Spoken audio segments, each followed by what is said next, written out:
You know that feeling. The charisma, the vision, the way he makes you feel like you're the only person in the room who truly gets the mission. It's less like a job interview and more like being inducted into a secret society. You walk out of that office thinking, finally, I found a leader worth following. But then, 6 months later, you're sitting in your car in the parking lot, hands trembling, dreading the moment you have to step through those glass doors. You start questioning your sanity. You wonder if you're the problem. You feel drained, empty, and constantly on edge with anxiety. What changed? Nothing really changed. You just finally peek behind the mask. You've encountered the corporate narcissist. Here's a terrifying statistic to jolt you awake. While only about 5% of the general population shows clinical narcissistic traits, that number explodes to nearly 20% among CEOs and upper management. And here's the real kicker, research shows that 75% of diagnosed narcissists are men. This isn't some random coincidence. The modern corporate world, with its focus on dominance, ruthlessness, and chasing external validation, is basically a custom-built playground for narcissistic personalities. But why is this so dangerous? Because unlike a tough boss who just lacks people skills, a narcissistic leader doesn't see you as a human being. To them, you're an object, a mirror. Your sole purpose? To reflect their own greatness back at them. The instant you stop reflecting that perfection, or worse, the moment you highlight a flaw, you become the enemy. If you're listening to this, chances are you're already caught in their web. You feel like you're walking on eggshells every single day. But listen, you're not crazy. You're being manipulated. In the next 10 minutes, we're going to dismantle the psychology of the narcissistic boss. We'll dive into the neuroscience behind their shocking lack of empathy, uncover why they zero in on high performers like you, and most importantly, I'll arm you with the Grey Rock method, the ultimate psychological defense that can salvage your career and your sanity. Without forcing you to quit, we're stepping into the Hall of Mirrors. Let's shatter some glass. Let's rewind to that first day, the honeymoon phase. In psychology, we call this love bombing, and it's not just for romantic entanglements, it plays out in the boardroom too.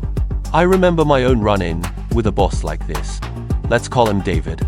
David didn't just hire me, he professionally seduced me. He painted the company as stagnant, overrun with B players, and declared he needed a rock star like me to ignite real change. Do you see the trap he set? By elevating me, he isolated me. He forged this us versus them bond. That's the first snare. The narcissist recruits you not as a true partner, but as an extension of their ego, a prop. At this stage, you're type 1-inch their twisted funnel, the golden child. You're buzzing with dopamine, feeling special. You pull late nights not out of obligation, but because you crave pleasing this so-called visionary.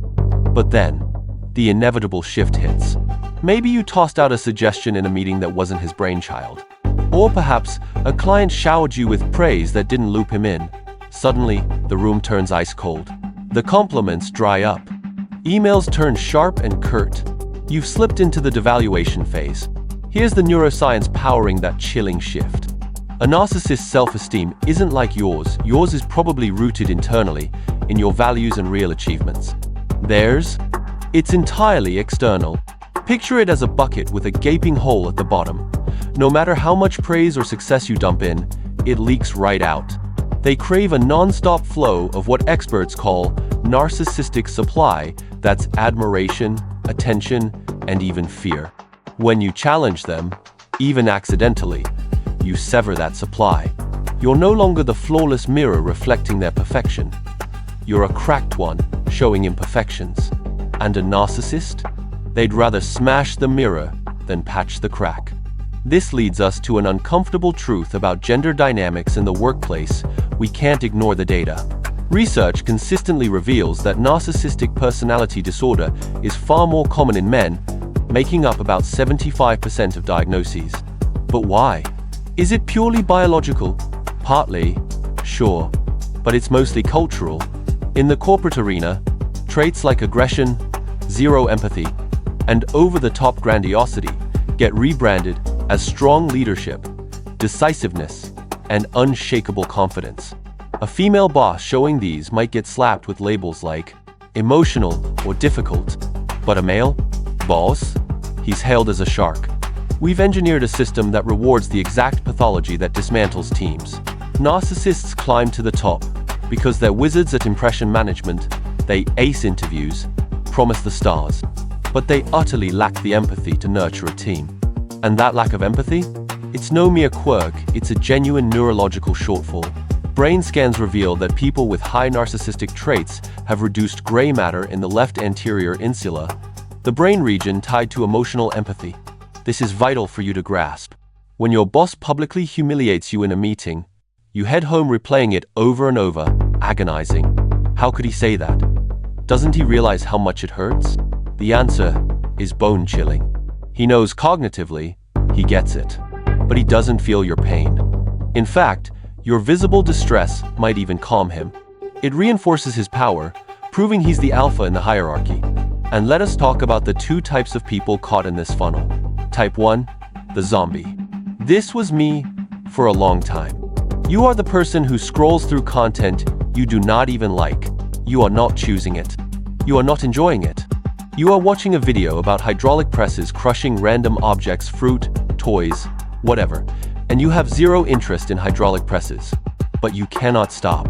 You are mesmerized by the motion, the color, the endless flow.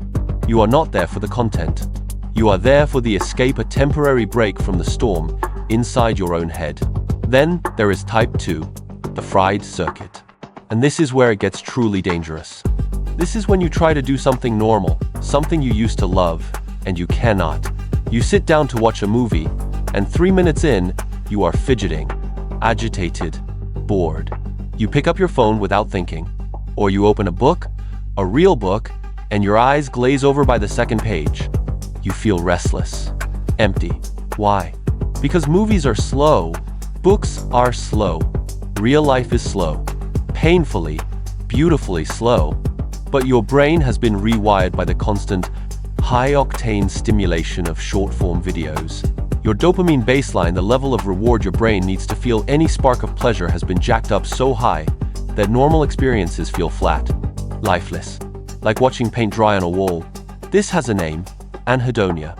The inability to derive joy from things that once lit you up. You are not depressed because your life is terrible.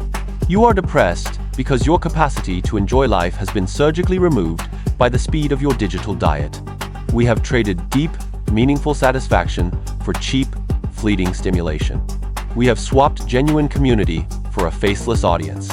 And the result? A generation that is more connected than any in history, yet more isolated, more anxious, more alone than ever before. But here is the plot twist. The data from 2026 did not just expose the problem, it revealed the solution. It showed us the people who are immune to this spike. They are out there, using the same internet, the same phones, the same apps as the rest of us. But their brain scans look completely different. Their anxiety levels are steady. Their focus is sharp. Their lives feel full. So who are these people? What are they doing differently? We call them the type 3 seconds, the community builders. And their secret is deceptively simple. They stopped snacking. And they started dining. They recognized that the human brain craves narrative, depth. Not just noise, not just endless fragments. So they made a deliberate shift from short-form, infinite loops to long-form, finite content. Instead of devouring 50 15-second clips about psychology, they commit to 1 hour-long podcast. Instead of skimming 100 headlines in a doom-scroll frenzy, they dive into one thorough, thoughtful article. Why does this work? Why does it heal? Because long-form content honors your attention span. It demands engagement. It invites you to think, to question, to follow a thread from beginning to end. And in doing so, it rebuilds the anterior cingulate cortex. It strengthens those atrophied brakes. When you immerse yourself in a long conversation or a detailed story, your brain settles. The dopamine release is not a frantic spike and crash.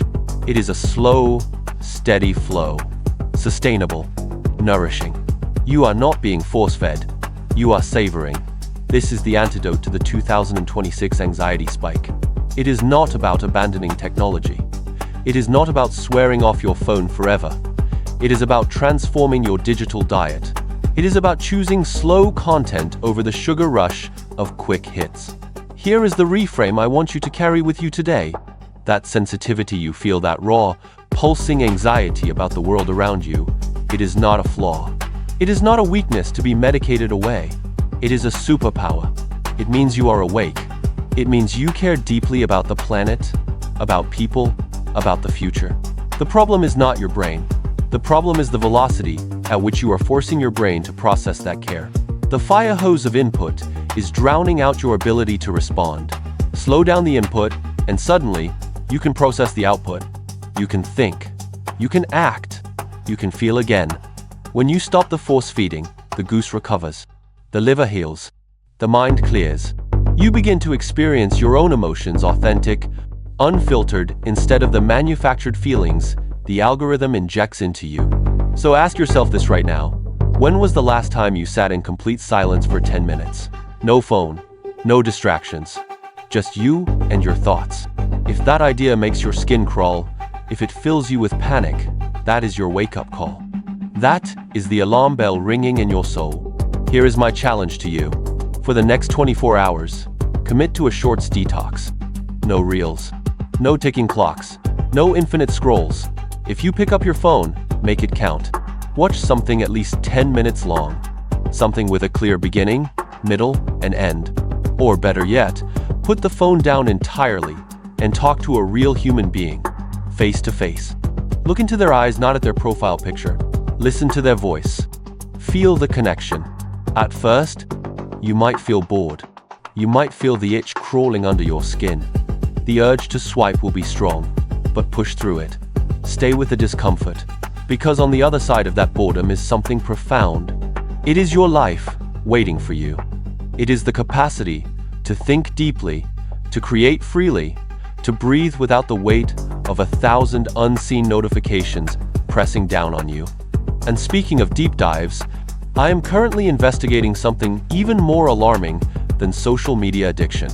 It is unfolding in our schools right now, and it is fundamentally reshaping how children develop empathy. I will be releasing that full investigation next week. It is a blind spot for 99% of parents, and trust me, you do not want to be in the dark on this one. Hit that subscribe button so you do not miss it. Take care of your mind. It is the only home you will ever truly live in.